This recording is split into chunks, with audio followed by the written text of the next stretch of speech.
უწყვეტი პროტესტის 47 დღე. თქვენ ნახევარზე მეტია ქუთაისში არ არსებობს არც ერთი დღე ევროპული მომავლის მცველები რომ ქუჩაში არ გამოვიდნენ. ჩემი ოპერატორი კადრში გაჩვენებთ ათეულობით ადამიანს საქართველოსა და ევროკავშირის დროშებით ადგილობრივი თვითმმართველობის ორგანოსთან არიან შეკრებილი. ჩატარდეს ახალი არჩევნები და მოხდეს უკანონო დაკავებული პირების გათავისუფლება.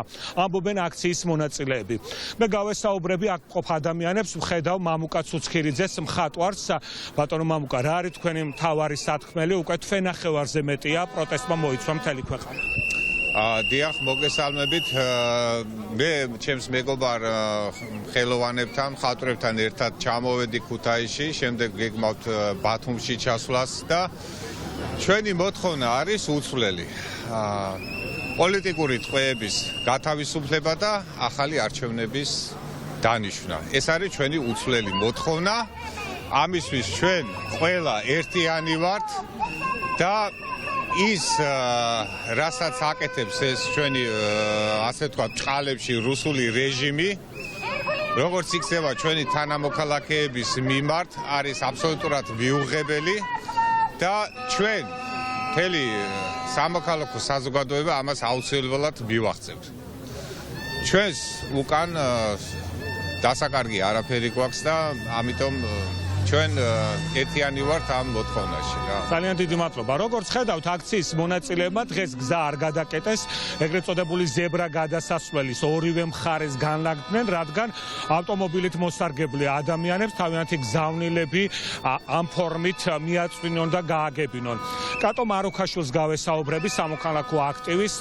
კატო, დღეს რა არის თქვენი სათქმელი, რას ეტყოდით ქართულ ოცნებას და როგორ ფიქრობთ, ეტაპობრივად იძულებულს გახდით თუ არა ქართულ ოცნებას რომ უკან დაიხიოს? აუცილებლად 46 დღე აქვთ გავართ და ვითხოვთ ერთი და იგივეს, არაფერი უცვლელია ჩვენთვის. მე მხოლოდ კითხვა მაქვს იმ ადამიანებთან, ვინც აქ არ დგას, რატო არ დგახართ აქ? სასამართლო, რომელიც უსამართლო არის, რომლის დამსახურებითაც ათობით ადამიანი ვერ შეხვდა სახლში ახალ წელს, აღნიშნავს, არ ვიცი რას აღნიშნავს. დეპუტატი, რომელიც ძალადობს მოქალაქეზე და კიდე ემუქრება ქვეყანაში რომ დაბრუნდები, უარესი დაგემართებაო. როგორ შეიძლება ამას უყურებდე მოქალაქე ამ ქვეყნის ცხოვრობდე და ეგუებოდე ამ უსამართლობას? მე ეს არ მესმის.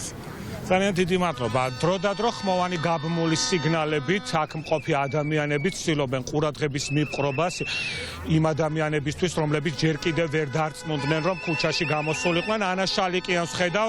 ანა, როგორი აქვს რეაქცია ხალხს, როცა ისინი მოძრაობენ და საქართველოსა და ევროკავშირის დროშებს ხედავ? რა თქმა უნდა, ძირითადად არიან მხარდამჭერები. ბუნებრივია ხა ვერ მოვიტყვევ და ვერ ვიტყვი, რომ არ ხვდებიან ისეთებიც, რომლებიც გაყურებულად გვეკითხებიან, აქ რას აკეთებთო, მაგრამ ასეთი ადამიანები რა თქმა უნდა არიან მცირე რაოდენობით, ძირითადად ყველა მხარდამჭერი სიგნალით ან შეძახილით ხვდება. დღეს მართლა უცნაურია ადამიანების სახლში ყოფნა, როდესაც ყოველ მორიგ საინფორმაციო გამოშვებაზე ხელისუფლება მორიგ ჯერზე თავის რეალურ სახეს აჩვენებს. იქნება ეს დეპუტატის მანდატის მქონე ადამიანი, რომელიც ადამიანს ცემს, თუ იქნება მოსამართლე, რომელიც ვერ სადილობს ხიად მოქალაქეების თვალწინ და ამას აკეთებს ფარულად. რა თქმა უნდა, ადამიანები, რომლებსაც სინდისი თავისუფალი აქვთ, არ იმალებიან. ყოველი მორიგი საინფორმაციო გამოშვება არის იმის მაჩვენებელი, რომ სისტემა ირღვევა, მესმის, რომ ამას შეიძლება დრო დაჭირდეს, ჩვენ ცხადია გვეჩქარება, მაგრამ დუღილი დაწყებულია და ეს დუღილი აუცილებლად დასრულდება ლოგიკური გაგრძელებით დასასრულით, რასაც ქართველი ხალხის გამარჯვება ქვია.